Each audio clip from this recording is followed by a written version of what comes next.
Gold, trusted gold buyers. మీరు తాకట్టు పెట్టిన బంగారాన్ని విడిపించి ఈ రోజు ఉన్న మార్కెట్ ధరకు కొనబడను. చైనాలో ఉన్న వేజెస్ కానీ వియట్నాంలో ఉన్న వేజ్ తక్కువ ఉంటుంది. So that is why the phones are made here. యూఎస్లో ఇచ్చే జీతాలు ఇస్తే ఆ ఫోన్కి డబుల్ ద రేట్ అయిపోతుంది. సో వీ కెనాట్ అఫోర్డ్ అని చెప్పి అక్కడ సో దానికి ట్వీట్ చేసి నేను వాడిని ధమ్కి ఇచ్చాను, నేను అది చెప్పాను. టిమ్ కుక్ ఏమైనా స్టేట్మెంట్ ఇచ్చారండి ఫ్రమ్ యాపిల్ సైడ్? నో. ఆయన షేర్ హోల్డర్స్ ఉన్నారు, వాళ్ళకి స్టేట్మెంట్ ఇవ్వాలి కదా, ఏం చెప్పలేదు. వీఆర్ కంటిన్యూయింగ్ బికాస్ యాపిల్ డైరెక్ట్గా భారతదేశంలో ఫోన్ తయారు చేయవు. ఇట్స్ కంపెనీ కాల్ ఫాక్స్కాన్ చేస్తున్నారు వాళ్ళు చాలామందికి తయారు చేస్తారు ఫాక్స్కాన్ లాంటి కంపెనీ. సో వాళ్ళు చేస్తే పని వాళ్ళు చేస్తున్నారు. కానీ ట్రంప్ ధమ్కి ఇచ్చాడు మోదీ గారికి క్వాట్ అయిపోరు. అట్లా మనిషి కాదండి మనం. We are not Manmohan Singh. Pokhran blast చేయడానికి ట్రై అయినప్పుడు తెలిసినప్పుడు నరసింహరావు గవర్నమెంట్ కానీ మన్మోహన్ సింగ్ గవర్నమెంట్ కానీ ప్లాన్ చేసినప్పుడు తెలిసిపోయింది యూఎస్కి. ఆలోచించండి, క్యాబినెట్లో డిస్కస్ చేయగానే వాళ్ళకి తెలిసిపోయింది that India is going to conduct nuclear test, underground nuclear test. ఆపేశారు, ప్రెషర్ పెట్టేశారు. అదే టైంలో వాజ్పేయి గారు గవర్నమెంట్ వచ్చినప్పుడు చూడండి ఏం చేశారు. Kalam ji was there, George Fernandes was there. క్వైట్గా చేశారు, రాత్రిపూట పనిచేసి పొద్దున ఏం లేకుండా పెట్టేశారు, మొత్తం సాఫ్ చేసేసి మళ్ళీ రాత్రి పనిచేసి 3వ 4వ రోజులో we had a first test and after that 3 days తర్వాత ఇంకో టెస్ట్ చేసాం మనం. చేసాం కదా. సో ఇది ప్రాబ్లం అన్నమాట వీళ్ళకి. సో వీళ్ళకి రాహుల్ గాంధీ లాంటి వాళ్ళకి చెప్పడం చాలా ఈజీ. ప్రెషర్ పెట్టారు దానికోసం ఆపేసామని చెప్పేసి. ఎన్నిసార్లు యూఎస్ మన మీద ప్రెషర్ పెట్టారు మనకే తెలుసు. షిమ్లా అగ్రిమెంట్ ఎవరు చేయించారండి? ఇందిరాగాంధీతోని, జుల్ఫికర్ అలీ భుట్టోతోని. దానికన్నా 1 సంవత్సరం ముందు బంగ్లాదేశ్ లిబరేట్ చేసిన మనిషిని 1 year తర్వాత మొత్తం ఇచ్చిన ల్యాండ్లన్నీ మనం ఇచ్చుకోవాల్సి వస్తుంది, including Haji Pir. 1600 square kilometers we return to Pakistan Shimla అగ్రిమెంట్లో. ఎందుకు ఇచ్చారంటే స్ట్రాంగ్ లేడీ, ఐరన్ లేడీ, ఎందుకంటే యూఎస్ డిక్టేట్ చేశారు you have to give back this land అని చెప్పేసి. హాజీపీర్ అనేది చాలా పెద్ద హైట్లో ఉన్న మౌంటైన్. అది మన చేతిలో ఉంటే మన కార్గిల్ మనకే ఉంటుండే ఇప్పుడు దాకా. కానీ అప్పుడు కార్గిల్ జరిగిన వార్ జరగదు, కానీ వీ గేవ్ ఇట్ అవి ఇచ్చేసాం. అది చేసి చాలా తప్పులు ఉన్నాయి అట్లాంటిది. అప్పుడన్నీ మనం చెప్పుకొని వస్తే చాలా యూఎస్ ఇంటర్ఫియర్ చేసింది. కేజీబీ ఇంటర్ఫియర్ చేస్తుంది దానికన్నా ఎక్కువ. కేజీబీలో మిట్రోకిన్ ఆర్కైవ్ చూస్తే మీరు, one of the spice who defected to US, his name is మిట్రోకిన్. ఆయన రాసిన ఒక పుస్తకం ఉంది మిట్రోకిన్ ఆర్కైవ్స్ అని చెప్పి. దాంట్లో ఓపెన్గా చెప్తున్నారు ఇందిరాగాంధీ క్యాబినెట్లో 3 మంత్రులు union ministers were KGB spies. KGB కోసం స్పైయింగ్ చేస్తున్న మనుషులు. వాళ్ళు ఏ క్యాబినెట్ మీటింగ్లో ఏ నిర్ణయం తీసుకుంటే నెక్స్ట్ మినిట్ మాస్కోకి తెలిసిపోతుంది. You're talking of the cold war days. ఆలోచించండి. సో మోదీ గారు ట్రంప్ చెప్పారని చెప్పి పడడం ఏం లేదండి. వీ విల్ ఎప్పుడు ఆపాలని మనకు తెలుసు. We cannot continue. Me believe చేయరు, ఆఫ్టర్ ద బంగ్లాదేశ్ వార్ మన కంట్రీ 4 సంవత్సరాలు బ్యాంక్రప్ట్ అయిపోయిందండి. ఏం చేయక్కర్లేదు. మీ ఇందిరాగాంధీ గారు చేసినట్లనే మోదీ గారు చెప్పాలి, సరే యుద్ధం కావాలన్నా మీకు ఒక డెఫినెట్గా చేయదు, ఒక పని చేస్తాను, రేపటి నుంచి పెట్రోల్ ప్రైస్లు 3 రూపాయలు పెంచేస్తాను, నాకు యుద్ధం నడిపించాలి కదా, డబ్బులు కావాలి కదా. అప్పుడు చూడండి, అప్పుడు మారిపోతుంది డైలాగ్. ఎందుకు యుద్ధం అవద్దొద్దు, 3 రూపాయలు పెట్రోల్ నేను కట్టాను. So every war comes with a price అంటారు. హ్యూమన్ ప్రైస్ ఉంటుంది, బడ్జెట్ ఉంటుంది, ఈ 2 ఉండాలి. ఎందుకంటే మిసైల్ ఫైర్ చేస్తే ఒక్కొక్క మిసైల్కి ఎంత పడుతుంది? S-400 $1 million పడుతుంది. So you cannot afford it. So కావాలంటే నడిపిస్తాం, కానీ ఏమండి what is the end? Russia Ukraine కొట్టుకున్నట్లు కొట్టుకుంటే పోతాం, వాళ్ళు మన మీద వేస్తారు, మనం వాళ్ళ మీద వేస్తాం, మళ్ళీ వాళ్ళు మన మీద వేస్తారు. చిన్నపిల్లల ఆట కాదు కదా. So you have to have that maturity.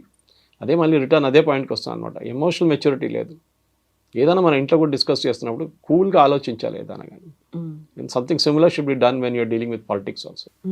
So ఇప్పుడు మనం పాకిస్తాన్ నుంచి ఇక్కడికి వచ్చిన వాళ్ళు అక్రమంగా ఉన్నారు, లేకుంటే వీసా గడువు ముగిసిపోయింది, ఇమ్మీడియట్గా వాళ్ళని పంపించేసాము ఒక డెడ్ లైన్ అనేది పెట్టుకొని. ఇప్పుడు అలాంటి గడువే మే 30 వరకు ఉంది. వివిధ దేశాల నుంచి అక్రమంగా మన దగ్గరకు వచ్చిన వాళ్ళు అథెంటిక్గా వాళ్ళు ఉంటే ఓకే, అదర్వైజ్ మీరు వెళ్ళిపోండి అనే మాట. ఇప్పుడు ఇక్కడ ఒక రకమైనటువంటి కాన్ఫ్లిక్ట్ ఏమైనా కనిపిస్తుందా? వివిధ దేశాల నుంచి వచ్చారు, అందులో చాలా వరకు రోహింగ్యాలు వీళ్ళంతా ఉన్నారు, అందులో వాళ్ళ మీద సర్జికల్ స్ట్రైక్ చేయాలి అనేటువంటి ఒక మాట కూడా గతంలో వినిపించింది. సో ఇక్కడ ఇంటర్నల్గా ఇంతమంది ఉన్నారు అనుకున్నప్పుడు డీల్ చేయాల్సింది ఎలా అంటారు? స్ట్రాటజీ ఎలా ఉండాలంటారు? మా యూఎస్ ఏం చేస్తున్నారండి, ఇల్లీగల్ వీసా పంపించేస్తున్నారు కదా అందరినీ. అలాంటిది మనం ఇప్పటిదాకా చేయలేదు కదా. చేయలేదు, అది ప్రాబ్లం. మన 140 కోట్ల మంది పాపులేషన్ ఉన్న దాంట్లో సుప్రీంకోర్టు మనం చెప్పారు మనం ధర్మశాల కాదు ఇది. ఇదే రోహింగ్యాలు పాకిస్తాన్కి ఎందుకు వెళ్ళలేదండి? ఇదే రోహింగ్యాలు ఆఫ్ఘనిస్తాన్కి ఎందుకు వెళ్ళలేదండి? ముస్లిమ్స్ కదా వాళ్ళందరూ. సౌదీ అరేబియా తీసుకోవాలి ఉండే వాళ్ళని, యూఏఈ తీసుకోవాలండే, ఓపెన్ ఆర్మ్స్ ప్లీజ్ కమ్. ఖతార్లో వీళ్ళు టెర్రరిస్ట్ లీడర్స్ అందరూ అక్కడే కూర్చుంటారు. ముస్లిం బ్రదర్హుడ్ కానీ, ఐసిస్ కానీ, అల్ఖైదా కానీ, హమాస్ వీళ్ళందరూ ఖతార్ తీసుకోవాలండే, బహరీన్ తీసుకో. ఓపెన్గా యాక్సెప్ట్ చేయాలి. రండి మీరు రోహింగ్యా ముస్లిం, మాదే ముస్లిమ్స్, యూఆర్ సేమ్. వాళ్ళు తీసుకోకుండా భారతదేశంలో వచ్చి కూర్చున్నారు ఎందుకండి, నాకు అర్థం కాదు. అండ్ పంపిస్తే వీళ్ళేమో కాలిన్ గన్జాల్స్ లాంటి వాళ్ళు సుప్రీంకోర్టుకి వెళ్ళి బోట్లో తీసుకెళ్ళి, అండమాన్లో తీసుకెళ్ళి థాయిలాండ్ దగ్గర పడేశారు, మయన్మార్ దగ్గర పడేశారు అంటున్నారు. మన దేశంలో ఇల్లీగల్గా వచ్చారు, మీరు లీగల్గా రాలేదు. యుఎన్హెచ్సిఆర్ కార్డ్స్ ఇచ్చారు, United Nation Human Right Commission, కానీ we are not a signatory to that commission. మేము యాక్సెప్ట్ చేయం. వారు యాక్చువల్లీ ఇదే సుప్రీంకోర్టు 2 నెలల ముందు రోహింగ్యా పిల్లలకి అడ్మిషన్ ఫ్రీగా ఇవ్వాలని చెప్పి ఢిల్లీ స్కూల్స్కి ఆర్డర్ ఇచ్చారు. మన పిల్లలకి లేదు, ఇండియన్ పిల్లలకి ఆర్డర్ వాళ్ళు అసలు పట్టించుకోరు. రోహింగ్యా పిల్లలకి అడ్మిషన్ ఇవ్వాలని చెప్పి సుప్రీంకోర్టు, కానీ వాళ్ళ మాట తీర్పు అంతా మారిపోయింది ఎక్కడ, ఈ కాన్ఫ్లిక్ట్ మొదలైన తర్వాత. మన తమిళనాడు మన శ్రీలంక నుంచి ఒక శ్రీలంకన్ వచ్చింది, మనం పట్టుకొని జైలు వేసేసి ఉండే ముందే. ఫస్ట్ ఇల్లీగల్గా ఎల్టీటీ మెంబర్ ఉండే, మళ్ళీ మన పిఎంఎల్ఏ అంత పిఎంఎల్ఏ కాదు, వాజ్ అండర్ నథింగ్ ఎన్ఎస్ఏ, ఈ was arrested and put in jail in Tamil Nadu. Jail వేశారు, 10 సంవత్సరాలు జైల్లో ఉన్నాడు. ఇప్పుడు బయటకు వచ్చేయమంటున్నా అంటే నన్ను అక్కడ పంపేయకండి, నేను ఇండియాలో ఉండిపోతా అంటున్నాను. Supreme court sir nothing doing, next బోట్లో తీసి నెక్స్ట్ ట్రిపుల్ చేసి నెక్స్ట్ ఫ్లైట్లో తీసి పంపించేసాను ఇక్కడ. సో ఇది మన దేశం అండి. మన 140 కోట్ల మందిలో మినిమం క్యాల్కులేషన్ ప్రకారం, and this is not me, this as per news channels and మిగతా రిపోర్ట్ ప్రకారం మన దగ్గర 12 నుంచి 18 కోట్ల మంది ఇల్లీగల్ సిటిజన్స్ ఉన్నారు. నిన్న చూడండి హైదరాబాద్లో ఒక హాస్పిటల్ నుంచే బర్త్ సర్టిఫికెట్లు తయారు చేసుకున్నారంట, 18 దొంగ సర్టిఫికెట్లు. డెలివరీ ఎట్ హోమ్ అని చెప్పి ఇంకో 12 సర్టిఫికెట్లు తయారు చేసుకున్నారంట. ఎట్లా చేశారండి? Who are the certificate made for? ఎవరు వెనకాల ఉన్నారు? ఇక్కడ పిల్లలు పుట్టలేదు, మీరు ఎవరి కోసం తయారు చేస్తున్నారు? ఎందుకంటే అదే బర్త్ సర్టిఫికేట్ తీసుకెళ్ళి ఆధార్ కార్డు తయారు చేసుకుంటారు, దాని తర్వాత రేషన్ కార్డు తీసుకుంటారు, దాని తర్వాత ఓటర్ ఐడి తీసుకుంటారు. 18 కావని. పుల్వామా జరిగిన తర్వాత ఫస్ట్ అటాక్ జరిగిన తర్వాత తెలిసి పాకిస్తాన్లో ఉన్న వాళ్ళు అందరూ పంపించేసారు ఇక్కడ షార్ట్ టర్మ్ వీసాలు వచ్చిన వాళ్ళు. అప్పుడు తెలిసింది అక్కడి నుంచి పెళ్లి చేసుకొని ఇక్కడ వచ్చి 22 మంది వచ్చి ఇప్పుడు ఆల్మోస్ట్ వాళ్ళందరూ గ్రాండ్ మదర్స్ అయిపోయారు. ఆ ఇంట్లో 1200 పిల్లలు ఉన్నారంట ఆ ఏరియాలో అంతా కలిసి. థర్డ్ జనరేషన్ కూడా వచ్చేసిందంట. ఆలోచించండి. We are not a dharamshala. Sorry, మన పాపులేషన్ మన పెద్ద హెడేక్ మనకి. వీళ్ళకి తిండి ఎందుకు పెట్టాలండి మనం? ఫ్రీ రేషన్లు ఎందుకు ఇవ్వాలండి వీళ్ళకి? వాళ్ళ దేశం ఉన్నారు, వాళ్ళు అక్కడ వెళ్ళినాయండి. We don't want. First of all ఇది అస్సాంలో జరిగింది, మీకు గుర్తుంటుంది. అస్సాంలో పెద్ద అజిటేషన్ జరిగింది when Rajiv Gandhi was the prime minister. All Assam students union వాళ్ళు అక్కడి నుంచి బంగ్లాదేశ్ నుంచి వచ్చిన ఈవెన్ హిందువులు కూడా, వాళ్ళు ముస్లిమ్స్ వస్తారు కదా, హిందువులు కూడా వ్యతిరేకించారు వాళ్ళు. మా దగ్గరికి ఎందుకు వస్తున్నారు? భారతదేశంలో ఇంకా మిగతా స్టేట్స్ ఉన్నాయి కదా, అక్కడికి వెళ్ళొచ్చు కదా మీరండి. అస్సాంలో 21 కాన్స్టిట్యున్సీలో డెమోగ్రఫీ మారిపోయిందండి సడన్గా. హిందూ మెజారిటీ ఉన్న కాన్స్టిట్యున్సీ ముస్లిం మెజారిటీ అయిపోయింది. మన ఏఐయుడిఎఫ్ పార్టీ అక్కడి నుంచే ఫామ్ అయింది, బంగ్లాదేశ్ నుంచి వచ్చిన వాళ్ళందరూ కలిపి. వాళ్ళకి ఇప్పుడు పార్లమెంట్ సీట్ ఉంది, వాళ్ళకి అసెంబ్లీ సీట్స్ ఉన్నాయి, గెలిచారు వాళ్ళు సీట్లు, మెజారిటీ అయిపోయారు వాళ్ళు. ఎట్లా అయ్యారండి అది?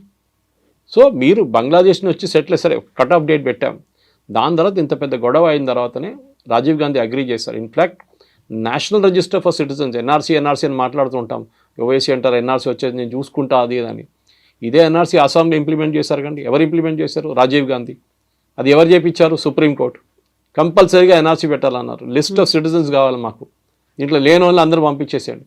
అప్పుడు ఎవరో వచ్చి చెప్పారు, జాకీర్ హుసేన్ గ్రాండ్ సన్ కూడా ఈ లిస్ట్లో లేరు, ఆయన నాన్ రెసిడెంట్ ఇండియన్ కాదని చెప్పేసిన. Correct, Zakir Hussain was not. అది పెద్ద కాంట్రవర్సీ ఇంకోటి ఉంది. మన ఫస్ట్ ఈవెన్ ఇండిపెండెన్స్ మూవ్మెంట్ని కూడా చూసి చాలామంది బయట నుంచి వచ్చిన వాళ్ళు మన దగ్గర మినిస్టర్లు అయ్యారు మన దగ్గర. సో దిస్ ఇస్ వాళ్ళు రోహింగ్యా ఇల్లీగల్స్, సింపుల్. వచ్చారు, మీరు 1 సంవత్సరం ఉండండి, కావాలంటే దాని తర్వాత వెళ్ళిపోండి ఇక్కడి నుంచి. మా దగ్గర మాకు రెస్పాన్సిబిలిటీ లేదు, మమ్మల్ని అక్కడ తీసుకెళ్తే వాళ్ళు చంపేస్తారు. దట్ ఈస్ యువర్ ప్రాబ్లం, నా ప్రాబ్లం కాదండి. అది మీరు మీ పాలిటిక్స్ మీరు ఆడుకుంటున్నారు, మాకు తెలియదు అదంతా. మనకి ఇనఫ్ హెడేక్స్ ఉన్నాయి ఇక్కడ. పాకిస్తాన్ నుంచి వచ్చిన వాళ్ళు కానీ, బంగ్లాదేశ్ నుంచి వచ్చిన వాళ్ళకి, పాకిస్తాన్ నుంచి వచ్చిన వాళ్ళకి, బంగ్లాదేశ్ నుంచి వచ్చిన వాళ్ళ హిందువులకి, మిగతా పార్సీస్ కానివ్వండి, జైన్స్ కానీ, క్రిస్టియన్స్కి మనం సపరేట్గా సిఏ తయారు చేస్తాం కదా. ఆఫ్ఘనిస్తాన్ నుంచి కూడా వాళ్ళు వచ్చి సిటిజన్షిప్ తీసుకోవచ్చు, ఇప్పుడు కూడా తీసుకోవచ్చు. ముస్లిమ్స్ కూడా తీసుకోవచ్చు. అద్నాన్ సామీకి సిటిజన్షిప్ ఇచ్చామా, ఇది పాకిస్తానీ. ఆ వెయిటింగ్ పీరియడ్ ఉంటుంది ఒకటి, దాని తర్వాత గవర్నమెంట్ ఇంటెలిజెన్స్ రిపోర్ట్ అన్ని చూసుకొని సిటిజన్షిప్ ఇస్తారు. సో రోహింగ్యాలు పంపించాల్సింది చాలా క్లియర్ స్ట్రాటజీ, అంటే దీనిలో డౌటే లేదు.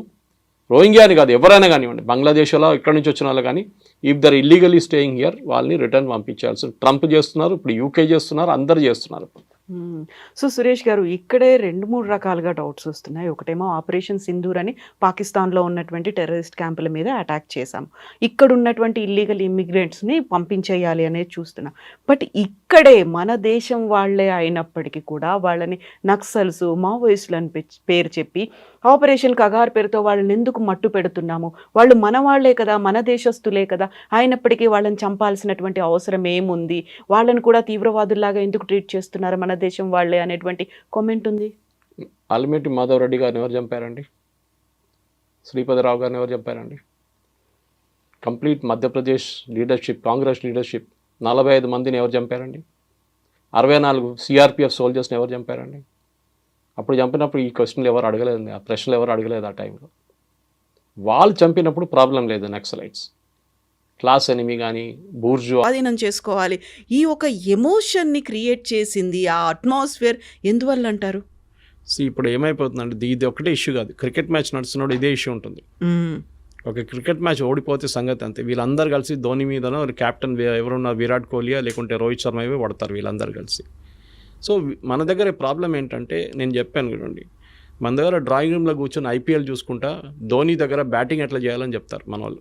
True, they are all expert. ఒక వీక్ బడ్జెట్ వచ్చినప్పుడు అందరు బడ్జెట్ ఎక్స్పర్ట్స్, ఫైనాన్స్ ఎక్స్పర్ట్స్ అయిపోతారు. క్రికెట్ మొదలైతే అందరు క్రికెట్ ఎక్స్పర్ట్స్ అయిపోతారు. దాని తర్వాత ఇప్పుడు యుద్ధం వచ్చినప్పుడు అందరు యుద్ధం, అన్ని వార్ ఎక్స్పర్ట్స్ అయిపోతారు. మీరు కూర్చొని మోదీ గారికి అడ్వైస్ ఇవ్వక్కర్లేదు. మీరు చూసుంటారు, పెహల్గాం జరిగిన తర్వాత 5 రోజుల తర్వాత చాలామంది నా దగ్గర స్టూడియోస్లో అడిగారు ప్రశ్న, మోదీ గారు అంటే ఏం చేయట్లేదు, ఎందుకంత సైలెంట్గా ఉన్నారు? హిందీలో అడిగారు నా దగ్గర, మోదీ బాంబ్ క్యో నెయ్యి దాల్ రా. నేను చిన్నపిల్లల ఆట కాదు ఇది. ఫస్ట్ ఆఫ్ ఆల్ ప్లానింగ్ ఉండాలి, ఇంటెలిజెన్స్ ఉంటుంది. ఎక్కడెక్కడ వాళ్ళ టెర్రర్ క్యాంప్స్, వాళ్ళ దగ్గర 24 టెర్రర్ క్యాంప్స్ ఉంది పాకిస్తాన్. మనం కొట్టింది 7 నుంచి 9, దాంట్లో 14 మిసైల్ యూజ్ చేసాం మనం. ఒక స్పాట్లో మనం 3 సార్లు కొట్టాము. మీరు చూసుంటారు ఆ వీడియో వాళ్ళు చూపించిన దాంట్లో. సో ఆ పరిస్థితికి రావాలంటే 14, మీరు గుర్తుంటుంది మన ఉరి జరిగిన తర్వాత సర్జికల్ స్ట్రైక్స్ 9వ రోజు జరిగింది. పుల్వామా జరిగిన తర్వాత బాలాకోట్ స్ట్రైక్ 13వ రోజు చేసాం. ఈసారి 14వ రోజు చేసాం. టైం అన్నిటికీ ప్లానింగ్ ఉంది, ఎందుకంటే వాళ్ళు రెడీగా కూర్చున్నారు అక్కడ. పహల్గాం కాగానే ఇండియా అటాక్ చేస్తారని వాళ్ళకి తెలిసిపోయింది, టెర్రరిస్ట్ కానివ్వండి పాకిస్తాన్ ఆర్మీ. కానీ ఒక వారం తుపాకీ కూర్చొని పట్టిన మనిషి ఒక వారం తర్వాత అంటాడు, ఏంటి ఎవరు రావట్లేదు, ఇది బోర్ కొడుతుంది కదా, మనం ఎంత కూర్చోవాలి చెప్పేసి పక్కన రిలాక్స్ అయిపోతారు. ఆ టైంలో కొట్టాలి. That is very important. Sun Tzu అని చెప్పి చైనీస్ ఫిలాసఫర్ ఉన్నారు, చాలా ఫేమస్, మీరు చదువుంటారు, ఆర్ట్ ఆఫ్ వార్ అని ఒక బుక్ రాశారు. దాంట్లో he always says you should catch the enemy unprepared. చాలా ఇంపార్టెంట్. ప్రిపేర్డ్ ఉన్నప్పుడు మనం మిసైల్ ఫైర్ చేస్తే వాళ్ళు ఫైర్ చేస్తారు, మనకేం అడ్వాంటేజ్? మళ్ళీ మన మీద ధ్వంసం ఎక్కువైపోతుంది. సో వాళ్ళు ఈ షుడ్ మొత్తం ప్లానింగ్ చేసుకున్న తర్వాత, డీటెయిల్ ఇంటెలిజెన్స్ వచ్చిన తర్వాత మనకు కరెక్ట్గా హిట్ చేసాం. వాళ్ళు కూడా అడ్మిట్ చేస్తున్నారు ఇంతమంది చనిపోయారని చెప్పి. ఒక ప్లేస్లో అయితే ఏదో మస్జిద్ లోపల మహిళలు పిల్లలు అందరు చనిపోయారన్నారు. రాత్రి 1 గంటకు ఈ మహిళలు పిల్లలు మస్జిద్ లోపల ఏం చేస్తున్నారండి? ఎందుకున్నారు అక్కడ? అక్కడే మీకు క్వశ్చన్ వచ్చేది. ఇట్ వాజ్ నాట్ ఎ మస్జిద్ పేరు పెట్టుకున్నారు అంతే. అది ప్లేస్ చూడండి, ఇప్పుడు మీరు గూగుల్కి వెళ్ళి ఆ మస్జిద్ పేరు కొడితే పర్మనెంట్లీ క్లోజ్డ్ అని వస్తుంది. సో మొన్న కూడా పాకిస్తాన్ ప్రైమ్ మినిస్టర్ వెళ్ళి మేము మళ్ళీ మస్జిద్ని కట్టేస్తాం మళ్ళీ మొత్తం, అంటే వచ్చిన ఫండ్స్ IMF దగ్గర నుంచి ఫండ్ దీనికి వాడుకుంటారు వాళ్ళిగా. మనకు ప్రాబ్లం లేదు, వాళ్ళు ఏమని చేసుకోవచ్చు. ప్రాబ్లం ఈజ్ పాకిస్తాన్ ఆర్మీకి సర్వైవ్ చేయడానికి టెర్రరిజం కావాలి వాళ్ళకి. ఇప్పుడు కాదు, 35 సంవత్సరాల నుంచి చేస్తున్న పని వాళ్ళది. ఆఫ్ఘనిస్తాన్లో టెర్రరిస్ట్ని తయారు చేయడం, ఫస్ట్ ఐసిస్, దాని తర్వాత Al-Qaeda, first Taliban, Al-Qaeda, ISIS, దాని తర్వాత మొత్తం ధ్వంసం అయిన తర్వాత ఇప్పుడు తాలిబాన్ టేక్ ఓవర్ చేసుకున్నారు ఆఫ్ఘనిస్తాన్. సోవియట్స్ పారిపోయారు, మరి తర్వాత US పారిపోయారు, నేటో పారిపోయారు. ఇప్పుడు ఎక్కడ పంపించాలి టెర్రరిస్ట్ అంతని? ఎక్కడో వాడుకోవాలి కదా. నేను ఎప్పుడు దీన్ని భస్మాసుర్ ఎఫెక్ట్ అని చెప్తాను. దీన్ని భస్మాసుర్కి వరం ఇచ్చిన తర్వాత టెస్ట్ చేయడానికి శివ భగవాన్ తల మీద పెడదాం అనుకున్నారు. పాకిస్తాన్ సంగతి అంతే. ఇప్పుడు పాకిస్తాన్ తల మీద తేరికా తాలిబాన్ వచ్చి కొడుతున్నారు, అటువైపు నుంచి బలూచిస్తాన్ వాళ్ళు కొడుతున్నారు, ఇటువైపు టెర్రరిస్ట్ కూర్చున్నారు. వాళ్ళు అంటున్నారు మన ఇండియాకి పోకపోతే మేమేం చేయాలంటున్నారు. ఏం పని ఉంది మాకు ఇక్కడ అని. సో దే ఆర్ సర్వైవింగ్ దానికోసం. చూడండి, పాకిస్తాన్ ఆర్మీ, పాకిస్తాన్ పొలిటీషియన్స్ అందరూ వచ్చేది పంజాబ్ నుంచి, పాకిస్తాన్ పంజాబ్ నుంచి 90%. ఒక ఎక్సెప్షన్ ఇమ్రాన్ ఖాన్ అట్లాంటి వాళ్ళు ఉండొచ్చు, కానీ మిగతా అందరు అక్కడి నుంచి వస్తారు. వీళ్ళకి మాఫియా, వాళ్ళు అక్కడే ఎన్షూర్ చేసుకుంటారు. ఈ ఏరియా నుంచి వచ్చిన వాళ్ళే. మీరు ఎప్పుడైనా ఖైబర్ పఖ్తూన్వా లేకుంటే బలూచిస్తాన్ నుంచి ఒక ప్రధానమంత్రి, ఒక ఆర్మీ చీఫ్ పేరు విన్నారా? ఎప్పుడు లేదు. వీళ్ళు అక్కడి నుంచి ఉంటారు. సో వీళ్ళని మనం ఈసారి కొట్టినప్పుడు భవాల్పూర్ కొట్టాం మనం, which was a very emotional hit for them. ఎందుకంటే వాళ్ళు ఎప్పుడు అనుకోలేదు మనం కొడతామని. పాకిస్తాన్ వైపు, అది కూడా పాకిస్తాన్ పంజాబ్లో అటాక్ చేయడం అని చాలా వాళ్ళు ఎప్పుడు వాళ్ళ డ్రీమ్స్లో కూడా కళ్ళు కూడా రాదు వాళ్ళకి. కొట్టాం మనం. అదొక సైకలాజికల్ బ్లో ఉండేవారు. దాని తర్వాత మీకు తెలుసు రెస్ట్ ఆల్ ఈజ్ హిస్టరీ అని చెప్పేటట్లు మనం చాలా కొట్టాం. దాని తర్వాత వాళ్ళు వచ్చి మన ద్వారా మా విరామణ చేసుకుందాం, మన ఒక ఒప్పందం లాగా చేసుకుని, ఒప్పందం ఎక్కడ సైన్ చేయలేదు. We are not signed any agreement. కానీ ఇప్పటికీ ఒక స్టేల్ మేట్. ఇప్పుడేం లేదు, ఒక టైమ్అవుట్ అంటారు ఫుట్బాల్లో, టైమ్అవుట్ తీసుకున్నాం. అది 5 నిమిషాలు ఉండొచ్చు, 5 రోజులు ఉండొచ్చు, 5 నెలలు ఉండొచ్చు, 5 సంవత్సరాలు ఉండొచ్చు. ఏ రోజు మన మీద నెక్స్ట్ దాడి జరిగిందో ఆ రోజు మనం వి విల్ హిట్ బ్యాక్. ఇప్పుడు పహల్గామ్ జరిగి ఆల్మోస్ట్ 1 నెల కాబోతుంది. మీరు చూడండి, ఒక్క అటాక్ కూడా మనమే జరగలేదు. జరిగితే Modiji will give next authorisation, కొట్టండి ఈసారి అని చెప్పేసి. ఆల్రెడీ వాళ్ళ చాలా మటుకు ధ్వంసం చేస్తాం, వాళ్ళ ఎవాక్స్ని ధ్వంసం చేస్తాం, వాళ్ళ ఫైటర్ ఎయిర్క్రాఫ్ట్ని ధ్వంసం. వాళ్ళు కూడా చాలా మటుకు కాంట్రవర్సీ క్రియేట్ చేశారు. మేము రఫాల్ 5 రఫాల్, 1 రఫాల్, 3 సుఖాయిలు, 2 మిగ్లు కొట్టుపడేస్తామని చెప్పేసి. నిన్ననే government of India detailed statement ఒకటి ఇష్యూ చేశారు through press information bureau. And వాళ్ళ లాంగ్వేజ్లో ఒక ఎయిర్క్రాఫ్ట్ అంటే అసెట్ అంటారు దాన్ని. All our assets are intact అని చెప్పి పెద్దగా సపరేట్గా ఇచ్చారు వాళ్ళకి బాక్స్ లైన్లో. మనది ఒక ఎయిర్క్రాఫ్ట్ కూడా పోలేదు, ఒక ఎయిర్ఫీల్డ్ కూడా అటాక్ కాలేదు. దానికోసం మీరు చూసుంటారు, మోదీ గారు కాగానే, ఈ సీజ్ ఫైర్ కాగానే మోదీ గారు ఫస్ట్ విజిట్ ఆదంపూర్కి వెళ్ళారు. Adampur second biggest air force base మనది. ఎందుకు వెళ్ళారంటే వీళ్ళని చెప్పారు, మేము ఆదంపూర్ మీద మిసైల్ కొట్టాం పాకిస్తాన్ వాళ్ళు అన్నారు, మొత్తం ధ్వంసం చేసాం, అక్కడ SU-400 ధ్వంసం చేసి అక్కడ ఫైటర్ ఎయిర్క్రాఫ్ట్ అని పోయిందని. మోదీ గారు వెళ్ళి నిలబడి, ఆప్టిక్స్ అంటారు మన ఇంగ్లీష్లో, లెఫ్ట్ షోల్డర్ మీద SU-400, రైట్లో ఒక మిగ్ నిలబడింది, MiG-29. That is optics. Modi గారు వచ్చింది ఆయన నార్మల్ ఎయిర్క్రాఫ్ట్లో కాదు, మిలిటరీ ఎయిర్క్రాఫ్ట్లో ల్యాండ్ అయ్యారు. అంటే runways working, systems are working, లేకుంటే ల్యాండ్ గారు. అదే టైంలో Pakistan army chief, Pakistan prime minister మన ఏదో వాళ్ళ బేస్కి వెళ్ళారు. ఎయిర్ ఫోర్స్ బేస్కి వెళ్ళలేదు, ఆర్మీ బేస్కి వెళ్ళారు. అది కూడా ఎట్లా వెళ్ళారు, కార్లో జీప్లో వెళ్ళారు. దట్ మీన్స్ వాళ్ళ దగ్గర ఉన్న ఎయిర్ ఫోర్స్ బేస్ ధ్వంసం అయిపోయింది, అక్కడ ల్యాండ్ చేయలేమని చెప్పి చాలా క్లారిటీ వచ్చేస్తున్నారు అనమాట. సో యుద్ధం అనేది మన వాళ్ళు కూడా దే షుడ్ అలౌ పొలిటికల్ ఎస్టాబ్లిష్మెంట్ని వాళ్ళ పని చేయనియండి, వాళ్ళకి తెలిసి ఏం చేయాలని చెప్పి. విక్రమ్ మిస్త్రీ గారి మీద చేసిన దాడి ఐ థింక్ మన దేశంలో ఒక కల్చర్ అయిపోయింది. ఎవరైనా మీ ఒపీనియన్కి వ్యతిరేకంగా ఏమైనా చెప్పారంటే వాళ్ళ మీద ట్రోల్ చేస్తారు. He is only a messenger. ఆయన ఒక స్టేట్మెంట్ తీసుకొచ్చి చెప్పారు అంతే. ఆయన కాదు డిసైడ్ చేసింది, పొలిటికల్ లీడర్షిప్ డిసైడ్ చేశారు. He is a messenger. ఇంగ్లీష్లో అంటారు ఇప్పుడు డోంట్ షూట్ ద మెసెంజర్ అని. మనం చేసిన పని అది. మనం తెలియదు. Of course his daughter used to represent రోహింగ్యాని రిప్రజెంట్ చేస్తుందంటే అది ఇంకో పొలిటికల్ కేసు, అది సపరేట్. చాలామంది పిల్లలు ఇప్పుడు మన కూతురు కానీ కొడుకులు కానీ వాళ్ళ ఫిలాసఫీ ఉంటుంది వాళ్ళకి, మనం ఆపలేం వాళ్ళని. దాన్ని బట్టి మన పేరెంట్స్ మీద ఎందుకు పడ్డాలి. అది అఫ్కోర్స్ అమ్మాయి మీద కూడా దాడి చేస్తారు, చాలా ట్రోల్ చేశారు. ఆమెని మళ్ళీ ఆమె అకౌంట్ ప్రైవేట్ చేసేసింది. కానీ ఇది మెచ్యూరిటీ లేదు. ఇక్కడ కూడా ఈ సోషల్ మీడియా ప్రాబ్లం ఏంటి, నేను ఎప్పుడు చెప్తూ ఉంటాను, మీరు వాట్సాప్లో ఒక మెసేజ్కి 10 రూపాయలు అనే కండిషన్ పెట్టండి, రేపటి నుంచి మొత్తం వాట్సాప్ మెసేజ్లు బంద్ అయిపోతాయి అన్నీ. అందరూ ఇప్పుడు ఫ్రీ ఉందని చెప్పి జియో వచ్చి ఇంత ఫ్రీ డేటా ఇచ్చిన తర్వాత ఏం చేయాలని తెలియదు. 5 నిమిషాలు దొరికితే ఏదో వీడియో చూస్తుంటారు మన వాళ్ళు. మీరు ఎక్కడికైనా వెళ్ళండి, మెట్రో చూడండి, వర్క్ సైట్కి వెళ్ళండి, ఇది ప్రాబ్లం అనమాట. ఏదో వీడియోలు పొద్దున్న సాయంత్రం దాకా ఫార్వర్డ్ చేస్తూనే ఉంటారు. ఒక్కటే వీడియో మీ 100 చోట్ల నుంచి వస్తుంది మీకు. ఎందుకంటే ఆ వాడడానికి మీకు తెలియట్లేదు, మెచ్యూరిటీ లేదు దాంట్లో. ఇప్పుడు నాకు కూడా వస్తుందండి, మీకు చెప్పినట్టు పొద్దున్న నుంచి సాయంత్రం దాకా ఒక 20 మీడియా గ్రూప్స్ ఉంది, దాన్ని అందరూ వీడియోలు పడేస్తున్నట్టు పొద్దున్న నుంచి. వస్తే డిలీట్ చేసుకుంటూ వెళ్ళిపోతాను నేను. కానీ కొన్ని సైట్స్, కొన్ని గ్రూప్స్ ఉన్నాయి వేరే నో సీరియస్ డిస్కషన్